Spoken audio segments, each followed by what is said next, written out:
Alors bonjour à tous et bienvenue dans l'émission Jeunesse au cœur de la culture. Je me présente Lina Dawadi, élève de terminale faisant partie du pôle de l'oralité tenu par le professeur Monsieur Sylvain Begon. Et aujourd'hui, mes camarades et moi allons vous présenter 5 chroniques traitant de sujets divers et variés comme des faits actuels ou historiques. Et pour commencer, mademoiselle Axel Sagnal nous parlera de l'affaire Amraoui Diallo dans le domaine du football féminin, suivi de Darine Belkorchia pour faire un point sur l'actualité à l'étranger et ici au Liban avec cette femme qui aurait braqué une banque par amour pour sa sœur. Ensuite, mademoiselle Charlène Crozier, pour rester à l'étranger, nous présentera la triste et révoltante histoire de la jeune Massa Amini, puis monsieur Evan Auguste nous permettra de faire un bond dans le temps avec un point historique important, la chute de l'URSS. Et finalement, nous reviendrons sur l'actualité avec Héloïse Mur qui nous parlera de notre cher président Emmanuel Macron et de ses mots sur la fin de l'insouciance. Je laisse donc la parole à Axel Sagnal pour l'actualité sportive. Elle ne nous parlera pas du marabout de Monsieur Paul Pogba, mais d'une autre affaire tout aussi sordide dans le monde du football et cette fois-ci féminin. En effet, je vais vous parler des récents rebondissements dans l'affaire Amraoui et vous verrez que si certains hommes font usage de marabout, certaines femmes sont prêtes à changer d'identité et d'user de la barre de fer pour arriver à leur fin. C'est l'une des affaires qui secoue actuellement le monde du foot français et bien au-delà. Kéra Amraoui, mais aussi son agent et son ex-entraîneur au PSG témoignent de l'agression dont elle a été victime, la joueuse, il y a près d'un an. En effet, souvenez-vous de Madame Amraoui, joueuse agressée le 4 novembre 2021 à la barre de fer dans des circonstances assez troublantes. La police soupçonnait alors Ayet Abidal, la femme de l'ex-joueur de foot Eric Abidal, pour des raisons extra-conjugales entre les deux joueurs. Oui, on se souvient de cette affaire. Il semblerait qu'il y ait eu de récents rebondissements. En effet, l'enquête avance et semble désigner comme commanditaire du guet-apens l'une de ses coéquipières, Aminata Diallo, et non plus Ayet Abidal. En effet, Aminata Diallo a été accusée par les 4 hommes qui ont agressé Kéra Amraoui d'être la commanditaire de cette attaque. Elle a été placée sur écoute téléphonique depuis. Suite à cela, l'enquête s'est un peu stabilisée avant ces derniers temps. En effet, récemment, cette dernière a passé 5 jours en prison à Versailles avant d'être remise en liberté conditionnelle. Mais ce n'est pas tout. Mercredi 21 septembre 2022, Kéra Amraoui assiste pour la première fois depuis des mois à un match de son équipe, le PSG. Entre ses agents de communication et les gardes du corps, la gestion du match est alambiquée. Alambiquée au moins autant que la présumée coupable, Aminata Diallo, soupçonnée d'avoir une double identité. Mais que s'est-il passé ? Suite aux écoutes téléphoniques, Aminata Diallo est soupçonnée d'avoir une double identité. En effet, lors d'un appel, elle a volontairement utilisé une voix plus grave pour se faire passer pour un homme nommé Bilal, à l'insu de son interlocutrice.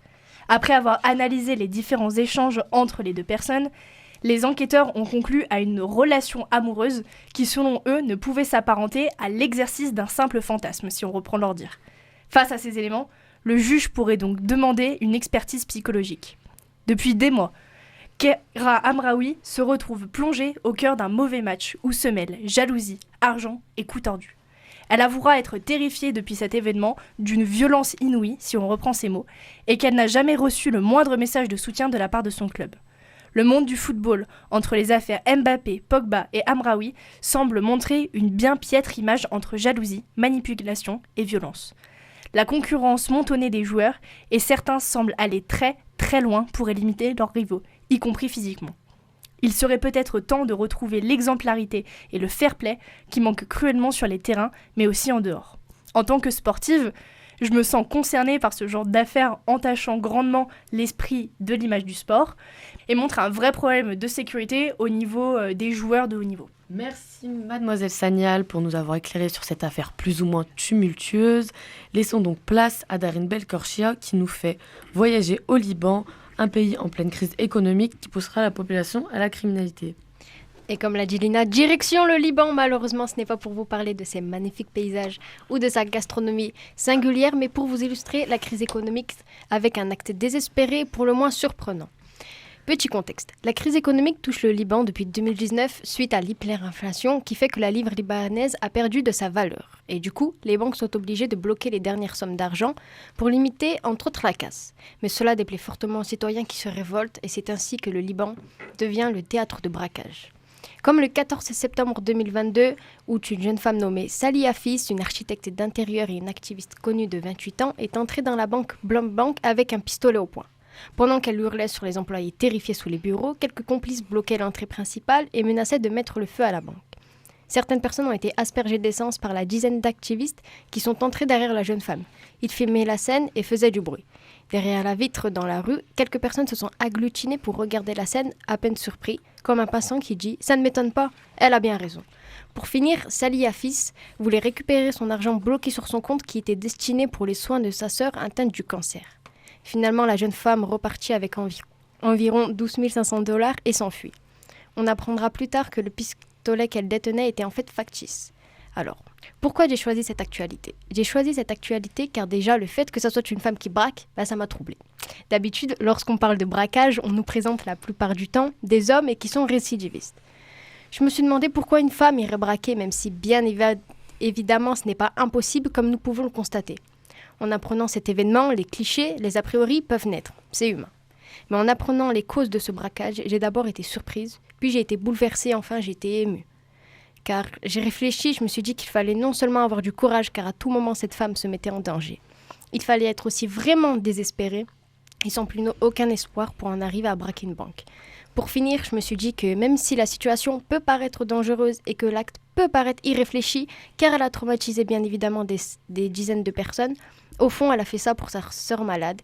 Et cela reste une belle preuve d'amour qui ramène un peu d'espoir et d'amour dans l'actualité qui, on se l'avoue, est un peu morose. Pour conclure, je voudrais poser une question à nos auditeurs.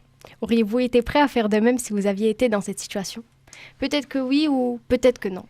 La dernière chose que je voudrais vous dire, si je devais résumer cette chronique, c'est de ne jamais juger les gens par rapport à ce qu'ils font, mais essayer plutôt de comprendre les origines, les racines de leurs actes, comprendre pourquoi ils le font. Merci mademoiselle Belcorchia de nous instruire sur l'actualité à l'étranger. Une belle transition pour Charlène Crozier qui va tout de suite nous parler d'une affaire s'étant déroulée en Iran, le meurtre de Mahsa Amini. Je vous laisse la parole. Mahsa Amini, qui était-elle ? Je vais vous le dire. C'est une jeune femme iranienne, tuée à seulement 22 ans le 16 septembre dernier, il y a donc très peu de temps. Officiellement, la cause de sa mort est inconnue. Elle aurait été arrêtée par la police des mœurs très peu de temps pour une raison inconnue. Officieusement, elle aurait été victime de violences par la police des mœurs, qui aurait utilisé pour excuse le motif suivant, port de vêtements inappropriés. La vérité était que son voile était mal mis et montrait un peu de ses cheveux dans un pays où le voile est obligatoire. Cet événement a entraîné une montée de colère chez les Iraniens et surtout chez les femmes, ainsi que de nombreuses manifestations qui font actuellement 75 morts, pour dénoncer l'acte horrible et injustifié. Le but de ces manifestations ont un objectif très précis, avec la volonté d'avoir la liberté de porter ou non le voile pour les femmes dans un pays où il est encore obligatoire. Aujourd'hui, les Iraniens voient leur Internet fortement limité par le gouvernement. Pas de possibilité de contacter l'extérieur et donc de nous contacter.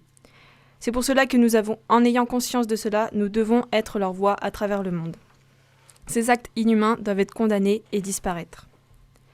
Partout dans le monde, les femmes se battent pour avoir le droit de porter ce qu'elles le veulent, quand elles le veulent, sans avoir peur de représailles. Mais il semblerait que les esprits ne soient toujours pas assez évolués pour le comprendre, encore au XXIe siècle. Donc extrêmement progressif. Merci mademoiselle Crozier. Laissons maintenant la parole à Evan Auguste, qui nous fait voyager cette fois-ci dans le temps en nous parlant de la chute de l'URSS. Je vous laisse prendre le relais.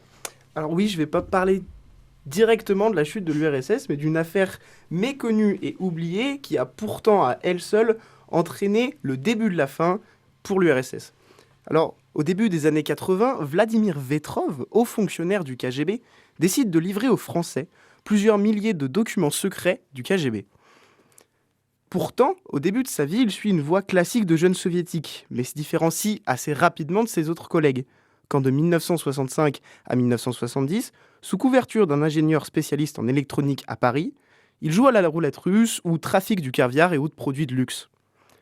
En printemps 81, après avoir été mis au placard et humilié par les services secrets soviétiques, il approche un homme d'affaires français en déplacement à Moscou, où il lui révèle qu'il posséderait des documents qui seraient possiblement explosifs pour l'URSS.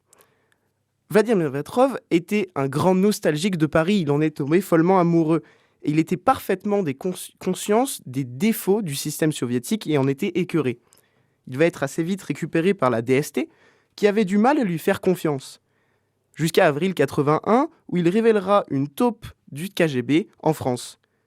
Pour brouiller les pistes, la DST et la DGSE le baptiseront Farewell, un mot anglais qui signifie « adieu ». Lors des 2 années suivantes, il démasquera de nombreux espions du Kremlin dans les pays occidentaux. Et c'est 450 agents du KGB dont l'identité sera révélée avec précision. Mais ce n'est pas tout. La branche scientifique du renseignement soviétique sera décapitée et un pan entier de l'économie de l'URSS sera menacé de faillite. Néanmoins, l'aventure de Vladimir Petrov s'arrête assez rapidement, quand en mars 1985, il cesse de se présenter au rendez-vous avec son contact français. La version officielle vient à dire que le 22 février 1982, il aurait, pendant qu'il buvait avec sa maîtresse et se disputait avec elle, poignardé un de ses collègues dont il aurait eu peur qu'il l'ait démasqué. Il aurait aussi tenté d'assassiner son amante pour pas qu'elle ne porte plainte contre lui ou ne témoigne contre lui, un assassinat qu'il aurait loupé. Il sera donc condamné à meurtre en automne 1982, où il rédigera une lettre finale qui le condamnera à mort, alors même que le KGB le soupçonnait déjà d'espionnage. Une lettre finale qui se termine par un dernier hommage à la France. Mon seul regret est de n'avoir pu causer plus de dommages à l'Union soviétique et de rendre davantage de services à la France. Il ne fait alors aucun doute que c'est un épisode déterminant pour la suite des événements et qui a fragilisé à jamais le KGB. Cette histoire nous fait aussi remettre en cause et en question que dans le monde où nous vivons et que nous essayons de croire que les choses changent par nos convictions politiques et entre communautés, c'est un seul homme qui, parce que humilié et par des raisons plus intimes que réellement politiques, changera à jamais la face du monde. Merci Evan pour ce point historique. Mais revenons rapidement à l'actualité avec Héloïse Mur qui nous parlera d'abondance, d'insouciance, de désespérance, mais aussi prise de conscience. En effet, je vais revenir sur une phrase polémique prononcée par Emmanuel Macron concernant les risques écologiques et énergétiques sur la fin de l'abondance et l'insouciance. On essayera de mieux comprendre cette thématique de l'insouciance. A-t-elle vraiment existé ? Puis, on se projettera au-delà de la décennie 2020 pour mieux comprendre le phénomène plus récent d'éco-anxiété ressenti chez les jeunes générations que nous sommes. Nous vivons la fin, pour ceux qui en avaient, d'une forme d'insouciance. Ce sont les mots prononcés par Emmanuel Macron le 24 août 2022 lors du Conseil des ministres de la rentrée. Nous pouvons alors nous poser une question sur le sens littéral de cette phrase, qui, jusqu'ici, avait réellement dans l'insouciance. Ici, Macron s'adressait peut-être aux baby-boomers qui, connus de la prospérité des 30 glorieuses, le plein emploi, la moyennisation de la société, l'accession à la propriété, sans oublier les progrès sociaux, médicaux et technologiques qui ont amélioré nos vies. Mais les baby-boomers n'ont pas échappé aux diverses angoisses rencontrées durant leur adolescence. Le philosophe Gérard Blanc, interrogé sur le sujet dans l'émission Sans oser le demander, diffusée le 30 août sur France Culture, appelle à se méfier de l'illusion du paradis sur Terre. Je cite, « Chaque époque est traversée par des formes différentes de peur et thématise ce qu'elle appelle la fin de l'insouciance. L'anxiété change de nature selon la génération, mais elle n'est jamais absente. En effet, le sida apparaît dans les années 1980, suivi de près par le chômage la décennie suivante, puis l'arrivée du terrorisme dans les années 2000. Les années 2000 et 2010 sont rythmées par les divers attentats frappant les 4 coins du monde. L'anxiété a toujours été présente, cependant, elle change de forme et peut-être aussi d'intensité. Mais que peut-on dire alors de la décennie 2020 ? Quant à la décennie 2020, elle sera marquée par la prise de conscience de la limitation des ressources planétaires et écologiques. Mais la limitation de celle-ci est contraire à l'initiative de développer nos sociétés de façon toujours plus optimale. Pour sortir de cette idée, il est nécessaire de rompre avec l'obsession de croissance et que la société ouvre les yeux sur la vulnérabilité de nos écosystèmes afin de prendre des mesures adaptées. De nombreux jeunes ressentent ce paradoxe entre envie de progrès et ce qui semble être une nécessité de décroître. Additionné à la crise existentielle et l'impossibilité de se projeter sous peine d'être saisi de vertige ou d'angoisse, à la vue d'un monde qu'on nous annonce apocalyptiques, on comprend mieux ce que les jeunes ressentent quand les chercheurs parlent d'écho d'anxiété. Ainsi, la fin de l'insouciance marque en réalité le changement collectif de peur, d'une peur de déclassement et de l'insécurité, en une peur personnelle et universelle de fin d'un monde d'opulence. Cette phrase marque l'entrée officieuse de la France dans une guerre d'accès aux ressources mondiales qui n'est pas prête de faire disparaître l'éco-anxiété que connaîtra la génération 2020. Donc merci Héloïse et merci à tous nos chroniqueurs pour leur présentation, mais également à vous. Merci de nous avoir écoutés et je propose maintenant à mes chers camarades de passer à un court débat autour de la question « L'actualité est-elle morose ?» Je vous laisse donc la parole, vous pouvez débattre.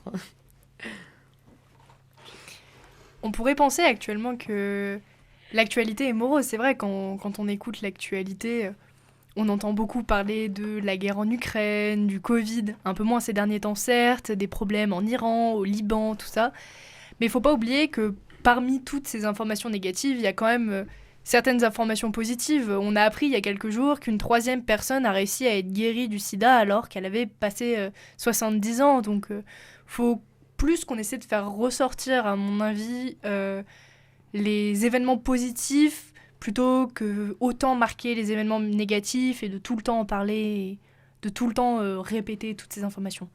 Je suis assez d'accord avec toi, mais je pense qu'il est aussi important de parler de sujets graves et qui serait un petit peu naïf, par exemple, de ne pas aborder les sujets écologiques, qui aujourd'hui sont la question primordiale, comme tu as pu le dire, de tous les jeunes et de la génération suivante.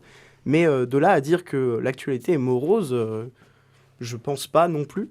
On a de bonnes nouvelles, et moi je vais plutôt parler de la dernière mission de la NASA qui a tenté de dévier un astéroïde pour potentiellement nous protéger d'une menace extraterrestre. Et donc l'actualité n'est pas morose, je pense qu'il faut juste savoir faire la parité des choses entre les nouvelles qui nous tombent et qui ne sont pas toujours joyeuses et ce que l'humain a à offrir à notre planète et à nous. D'accord, vous nous proposez donc de sortir de l'inconscience, c'est ça que vous essayez de nous dire, monsieur Auguste. Quelque part, et du coup ça rejoint la chroniqueuse Héloïse. D'accord, merci. Quelqu'un aurait quelque chose d'autre à rajouter ? Mademoiselle Crozier, par exemple ? Alors, moi, je pense que l'important, c'est pas vraiment de savoir si l'actualité est morose, mais plutôt de donner ces informations pour que chacun prenne conscience de ce qui se passe dans notre pays, mais aussi à l'étranger. D'accord. Personne d'autre ? Je rejoins Madame Crozier sur cet avis-là. Je pense que notre rôle à nous est de transmettre les informations. Ensuite, la population, la société fait ce qu'elle veut des informations qu'on lui donne, elle les interprète, mais je pense qu'il est tout de même important de relever le côté positif des informations, donc je ne pense pas que l'actualité est très bien qualifiée de morose. Évidemment, je vais rejoindre ces 3 chroniqueurs, mais on va prendre par exemple la période pendant le confinement qu'on a tous connu, le premier confinement 2020 où personne ne pouvait sortir et que tout le monde écoutait les informations. Il s'est passé d'autres choses dans le monde à ce moment-là. Alors certes, le Covid et le confinement étaient généralisés dans une grande partie du monde, mais vous n'allez pas me dire que vous, ça ne vous a pas embêté à longueur de journée d'entendre il y a eu tant de morts, il y a eu tant de cas, il y a telle chose qui s'est passée par rapport au Covid, et tout le temps entendre ça. Alors maintenant, on l'entend un peu moins parce que le Covid est en train de baisser et qu'il y a d'autres problématiques comme la guerre en Ukraine, et je suis totalement d'accord avec vous. Le fait de pouvoir médiatiser ces grands conflits, c'est bien parce que ça évite que des conflits soient mis sous silence comme des conflits ont pu l'être dans le temps, comme on pourrait citer le génocide au Rwanda ou ce genre de choses. Mais quand c'est tout le temps la répétition de certains problèmes sans forcément ajouter de nouvelles informations, ça fait simplement augmenter l'anxiété chez les gens. Mais justement, les médias, ils en jouent justement de cette anxiété et ils en profitent. Et c'est pourquoi, par exemple, avec le Covid, même si on en entend moins parler, pendant à peu près, je dirais, 1 an et demi, voire 2 ans, on en a parlé. Et les médias partagent aussi des informations positives, mais par exemple, Evan, vous disiez l'astéroïde, enfin, c'est ça Oui, la mission de la NASA qui avait pour but de dévier un astéroïde pour voir si on serait capable de... Mais les gens, ils préfèrent savoir par exemple, la géopolitique ou l'état sanitaire en France que ce qui se passe dans l'espace, je pense. Je suis pas certain. Je suis pas certain d'abord que l'entièreté de la population soit intéressée par la géopolitique, comme tu peux le dire. Après, les sanitaires, ça nous touche directement. Directement, ça touche tout le monde, donc forcément, ils s'y intéressent.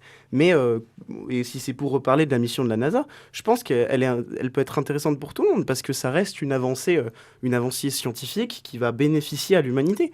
Et je dis pas que la géopolitique ne sert à rien, je trouve ce domaine très intéressant. Mais d'un autre côté, il faut qu'on ait dans les médias des informations et des sujets un petit peu plus, pas légers, mais différents. Comme tu le disais, ça tourne tout le temps avec le Covid, c'est vrai que c'est rébarbatif et à un moment donné, plus personne n'en pouvait. Et j'imagine qu'aujourd'hui, on a quelque part, les médias en parlent de moins en moins du Covid. Pourquoi ? Parce qu'on a vite fait le tour et qu'aujourd'hui, on a fait le tour et qu'il n'y a plus grand-chose à dire, c'est les mêmes choses qui se répètent, donc les gens sont intéressés, donc on en parle moins. Et moi, je pense que c'est intéressant de renouveler l'information, donc parler des avancées scientifiques comme la mission de la NASA. Je pense que ça peut intéresser tout le monde parce que c'est des nouvelles informations et que c'est forcément quelque chose qui n'est pas rébarbatif et qu'on n'entend pas tout le temps.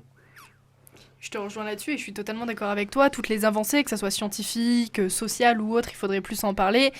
Mais on voit très vite que les médias s'intéressent simplement à ce qui fait le buzz.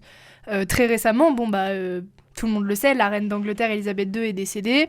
Ses funérailles et le deuil national a duré 10 jours. Et pendant 10 jours, en France, on entendait en permanence parler d'elle. Et il y avait des éditions spéciales sur elle, quasiment tous les jours en permanence.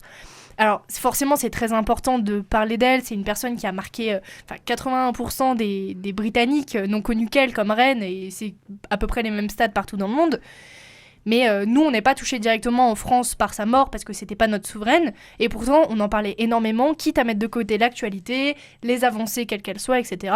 Et ça montre bien que les médias aussi s'intéressent souvent et un peu trop généralement à ce qui fait le buzz avant de faire passer l'information. D'accord, merci Mademoiselle Sagnal, Monsieur Auguste et tous les chroniqueurs d'avoir participé à ce débat.